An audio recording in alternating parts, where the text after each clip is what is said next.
عید میں گلے ملنا کیسا؟ عید کی نماز کے بعد گلے ملنے کا سنت طریقہ کیا ہے؟ کیا ایک بار ملنا ہے یا 3 بار؟ افضل راجہ، عید کے دن گلے ملنا سنت سے ثابت نہیں ہے، اس رسم کو ترک کر دینا چاہیے، اس کی وجہ سے بہت ٹینشن ہونے لگی ہے، عید منانا مشکل ہو جاتا ہے، بندہ نکلا اور بہت ہزاروں کا مجمع آگے کھڑا ہوا ہے، امام صاحب سے عید ملیں گے، تو امام صاحب دنیا میں کسی سے ملنے کے لائق نہیں رہتے، تو اس لیے جو چیز شریعت میں نہیں ہے اس کا اضافہ نہیں کرنا چاہیے، بس مصافحہ کر لیں، عید مبارک کہہ دیں، دعائیں دے دیں اور پتلی گلی سے نکل لیں۔ میں نے تو دیکھا ہے لوگ راستے بدل رہے ہوتے ہیں اور بعض لوگ تو 3 دفعہ گلے مل رہے ہوتے ہیں، وہ تو بہت ہی ٹینشن میں ہوتے ہیں۔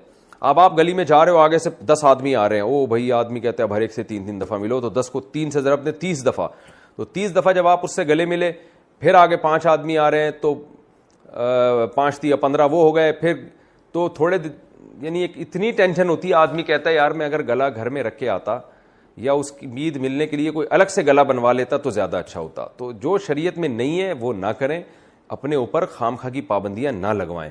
تو اس لیے لوگ راستہ بدل دیتے ہیں، میں نے دیکھا بھائی وہاں سے پورا جتھا آ رہا ہے دوستوں کا، بھائی ادھر سے ٹن مار، بھائی یہاں سے نکل، تو اتنی ٹینشن۔ تو اس لیے جو ہلکا شریعت نے جس کام کو ہلکا رکھا ہے اس کو ہلکا ہی رہنے دے، تو مصافحہ کر لیں، عید مبارک کہہ دیں، وہ بھی مصافحہ بھی جب کریں جب آمنا سامنا ہو جائے، نہیں ہوتا تو اسپیشل وہ عید کے لیے مصافحہ کرنے بندے کے پاس جا رہے، یہ بھی ٹھیک نہیں، بس اپنے قریبی رشتہ داروں سے مل لیا کریں۔ اچھا بھائی، عورت گھر پر عید کی نماز کیا پڑھ سکتی ہے؟ کیا عورت گھر پر عید کی نماز پڑھنی چاہیے؟ اگر ہاں تو اس کا کیا طریقہ ہے؟ تہذیب انور اتر پردیش۔ نہیں جی، عورت عید کی نماز گھر پہ نہیں پڑھ سکتی، عید کی نماز اگر پڑھنی ہو تو عیدگاہ میں جہاں بھی جماعت ہو رہی ہے وہاں شرکت کرنا ضروری ہے۔ عید کی مبارکباد دینا کیسے؟ عید کی مبارکباد دینا کیسے؟ وسیم احمد، اچھی بات ہے، دعا ہے مبارکباد، مبارک کا مطلب اللہ اس دن کو آپ کے لیے برکت والا کرے، تو یہ ٹھیک ہے، کوئی حرج نہیں ہے اس میں۔ اچھا بھائی، پوری دنیا میں ایک دن رمضان اور عید ہو سکتی ہے؟ چاند کے اختلاف مطالعے کا کہاں تک اعتبار ہے؟ ایک دوست سے یہ اعتراض کرتے ہیں کہ پوری دنیا میں کہیں بھی چاند نظر آ جائے تو سب ممالک کے مسلمانوں کو روزہ وغیرہ رکھنا چاہیے وغیرہ وغیرہ۔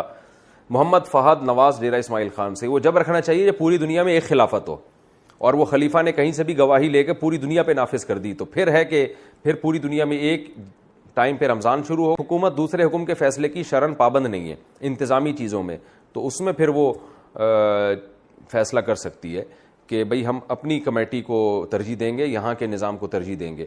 لیکن اگر گورنمنٹ فیصلہ کر لیتی ہے کہ ہم نے، یا سارے اسلامی ملک مل کے فیصلہ کر لیتے ہیں کہ ہم نے اس معاملے میں ایک کنٹری کو اتھارٹی دے دی ہے، وہ جب فیصلہ کرے گا تو ہم سب پہ نافذ ہوگا، تو پھر سب پہ نافذ ہو جائے گا۔ جیسے آج اگر ساری دنیا کے اسلامی ممالک مل جائیں اور وہ فیصلہ کریں تمام ملکوں کے سربراہ کہ بھئی سعودی حکومت جس دن روزے کا اعلان کرے گی تو وہ اعلان ہمارے لیے بھی ہوگا اور ہم اس کو نافذ العمل سمجھیں گے، اور سعودی حکومت جس دن عید کا اعلان کرے گی تو ہم شرعاً ہم پر بھی حجت ہوگا۔ تو اگر سارے ملکوں کے کنٹریز یہ فیصلہ کر لیں تو پھر پوری دنیا میں ایک عید ہو جائے گی اور ایک رمضان ہو جائے گا اور بہت اچھا ہو جائے گا۔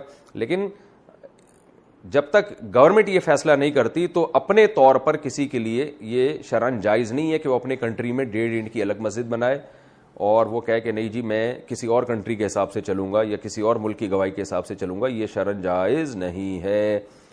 فوتگی والے گھر میں پہلی عید کیسے منائیں؟ جس کے گھر میت ہو اور پہلی عید آ جائے تو کیا حکم ہے؟ یعنی کیا رشتہ داروں کا عید میں تعزیت کے لیے آنا، رونا دھونا اور اس طرح فیملی والوں کا نئے کپڑے نہ بنانا، یہ کیا حکم ہے؟ نہیں، یہ جائز نہیں ہے، ان کے لیے بھی عید ایسے ہی ہے جیسے دوسروں کے لیے۔ ہاں یہ ایک الگ بات ہے کہ ان کو غم ہوتا ہے اور عید کے دن اگر ان کے آنسو نکل جائیں اپنے پیاروں کو یاد کر کے، اپنے مرحومین کو یاد کر کے، تو اس میں کوئی گناہ نہیں ہے کیونکہ یہ غیر اختیاری چیز ہے۔ لیکن عید والے دن باقاعدہ غم منانا اور یہ کہنا کہ یہ نئے کپڑے نہیں سلوائیں گے اور سب رونے دھونے کی نیت سے ان کے گھر جمع ہو جائیں گے، یہ ٹھیک نہیں ہے۔ ویسے جمع ہو جائیں کہ ان بیچاروں کو غم پہنچا تھا تو آج ہم ان کی عید کی خوشیوں میں شریک ہو گئے، تھوڑا غم ہلکا کر دیں، اس میں کوئی حرج نہیں ہے۔ غم منانے کے لیے جانا جائز نہیں ہے، غم ہلکا کرنے کے لیے جانا ان کے گھر میں جائز ہے۔ عیدی دینے کی شرعی حیثیت، عید کے دن بچوں کو جو پیسے دیتے ہیں اس عیدی کے نام پہ، اس کی کیا شرعی حیثیت ہے؟ صدام حسین کشمیر سے، بھائی بچوں کو اگر عیدی نہیں دیں گے تو بچوں کی عید کہاں سے ہوگی؟ تھوڑا بہت تو اتنا بھی آپ مشکل نہ بنائیں میرے بھائی دین کو، تو بچوں کو تو خوشی ہی عید میں اسی کی ہوتی ہے۔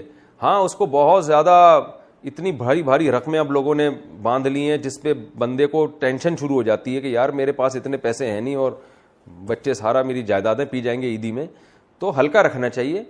تو اپنے بچوں کو یا اپنے قریبی رشتہ داروں کو تھوڑے بہت پیسے دے دیں تو کوئی حرج نہیں ہے اس میں.